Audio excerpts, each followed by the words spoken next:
Latest updates ఎప్పటికప్పుడు పొందడానికి big TV WhatsApp channel follow అవ్వండి. లింక్ డిస్క్రిప్షన్ లో ఉంది. చేతిలో ఫోన్, అందులో ఇంటర్నెట్, సోషల్ మీడియా అకౌంట్ ఉంది కదా అని ఇన్నాళ్ళు రెచ్చిపోయిన వారికి ఇప్పుడు చుక్కలు కనిపిస్తున్నాయి. గత ప్రభుత్వం అండ చూసుకొని విచ్చలవిడిగా పోస్టులు పెట్టిన వారికి ఇప్పుడు అసలు సినిమా కనిపిస్తోంది. కథ, స్క్రీన్ ప్లే, డైరెక్షన్ చేసిన వారి చిట్టా అంతా బయటకు వస్తోంది. ఏపీలో ఇప్పుడు ఎక్కడ చూసినా వైసీపీ సోషల్ కార్యకర్తల అరెస్టులే కనిపిస్తున్నాయి. వాటి నుంచి రక్షణ కావాలంటూ వేసిన పిల్పై ఏపీ హైకోర్టు ఎంటర్టైన్ చేయలేదు. పైగా అసభ్యకర పోస్టులు పెట్టే వారిపై కేసులు పెడితే తప్పేంటని ప్రశ్నించింది.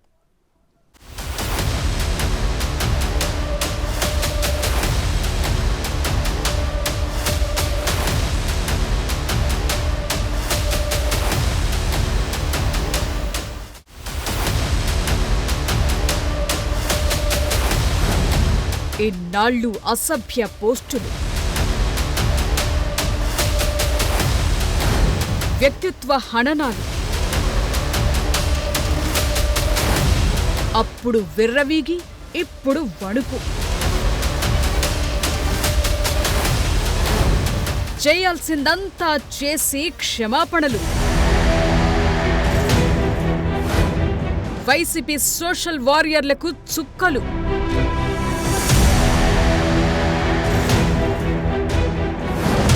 హైకోర్టు మాటలతోనైనా మారుతారా?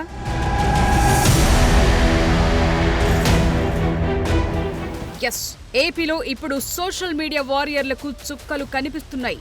గత ప్రభుత్వ అండ చూసుకుని చేతిలో సెల్, అందులో ఇంటర్నెట్ ఉంది కదా అని రెచ్చిపోయిన వారు ఇప్పుడు పరుగులు పెడుతున్నారు. రాష్ట్ర సరిహద్దులు దాటి తలదాచుకుంటున్నారు. అయినా సరే పోలీసులు వెంటాడుతూనే ఉన్నారు. తప్పు చేయనేలా, ఇప్పుడు క్షమాపణలు చెప్పనేలా అన్నట్లుగా సీన్ మారింది. తెలుసు తెలియకు చేశాం, మమ్మల్ని వదిలేయండి మహాప్రభో అని చాలా మంది వేడుకుంటున్న పరిస్థితి. మరి ఇదే బుద్ధి సోషల్ మీడియాలో అసభ్యంగా పోస్టులు పెట్టినప్పుడు ఏమైందన్న ప్రశ్నలు వినిపిస్తున్నాయి. నిజానికి సోషల్ మీడియాను ఉపయోగించుకోవాల్సిన రీతిలో వాడకపోవడంతోనే సమస్యొచ్చింది. ప్రత్యర్థులపై హేట్ పోస్టులతో రెచ్చిపోయారు. అది అన్నిటికీ మందనుకున్నారు. కానీ అసలు వాస్తవమేంటో ఇప్పుడిప్పుడే బోధపడుతోంది. నోటీసులు, కేసులు, అరెస్టులతో అందరిలోనూ పరేషాన్ కనిపిస్తోంది. ఫేక్ అకౌంట్ల ద్వారా పెట్టినా సరే అందరిని గుర్తుపట్టేస్తున్నారు. లైక్లు కొట్టినా, ఫార్వర్డ్ చేసినా, కమ్యూనిటీ గైడ్ లైన్స్ కట్టుదాటి కామెంట్లు పెట్టినా అందరూ బుక్ అవుతున్నారు. బిఎన్ఎస్ఎస్ సెక్షన్ 111 ప్రయోగిస్తుండటంతో చాలా మంది కాళ్ల బేరానికొస్తున్నారు.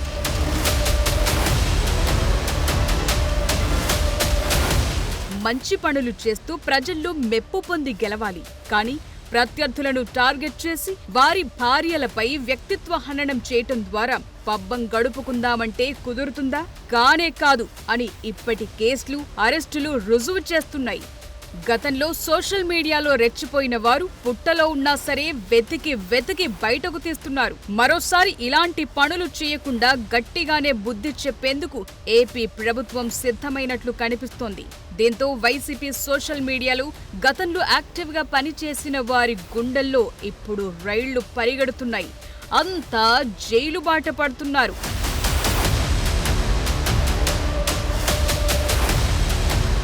వైసీపీ సోషల్ మీడియా కార్యకర్తలపై మూకుమ్మడిగా కేసులు పెడుతున్నారని, వాటిని అడ్డుకునేలా ఉత్తర్వులివ్వాలని తాజాగా ఏపీ హైకోర్టులో ఓ పిల్ దాఖలైంది. ఈ పిల్పై విచారణ సందర్భంగా హైకోర్టు చెప్పిన మాటలు సోషల్ వారియర్లందరూ గుర్తుపెట్టుకోవాల్సిందే. అసభ్యకర పోస్టులు పెట్టేవారిపై కేసులు పెడితే తప్పేముందని ఏపీ హైకోర్టు ప్రశ్నించడం అందరూ ఆలోచించాల్సిన విషయం. గతంలో న్యాయమూర్తులను కూడా వదలకుండా దూషిస్తూ పోస్టులు పెట్టారని గుర్తు చేసింది ధర్మాసనం. పోలీసుల చర్యలను నిలువరిస్తూ ఎలాంటి ఉత్తర్వులను ఇవ్వలేమంది. కేసులపై అభ్యంతరముంటే నేరుగా కోర్టును ఆశ్రయించాలని చెప్పింది. పిల్వేయటానికి వీలు లేదంది. హైకోర్టు చెప్పాల్సింది చెప్పేసింది. ఇది నిజంగా వైసీపీకి గట్టి ఎదురుదెబ్బే. వైసీపీ సోషల్ మీడియా కార్యకర్తలను కావాలనే ఇబ్బంది పెడుతున్నారని, తమ వారిని కాపాడుకునేందుకు చేసిన ప్రయత్నం వర్కౌట్ కాలేదు. పైగా రివర్స్ అవుతోంది. ఎన్ని చేసినా, ఎంత చేసినా, ఎంత తప్పించుకుందామని చూసినా చేసిన తప్పులకు ఫలితం అనుభవించక తప్పదు. ఇదే కర్మ సిద్ధాంతం. ఇదిప్పుడు వైసీపీ సోషల్ మీడియాలో యాక్టివ్గా పనిచేసిన వారికి, ఆ పార్టీ సానుభూతి పరులకు అర్థమవుతోంది. నిజానికి ఈ విషయంలో మొదటే జ్ఞానోదయం కావాలి, కానీ ఇన్నాళ్లకు అర్థమవుతోంది. సో ఇప్పటికే చాలా ఆలస్యమైంది. అందుకే గెట్ రెడీ అంటోంది ఏపీ పోలీస్ వింగ్. వీళ్లు రాజకీయ విమర్శలతో పోస్టులు పెట్టి ఉంటే అంతా బావుండేది, కానీ హద్దులు దాటి పెట్టారు. అందుకే వరుసగా నోటీసులు, కేసులు, అరెస్టులు.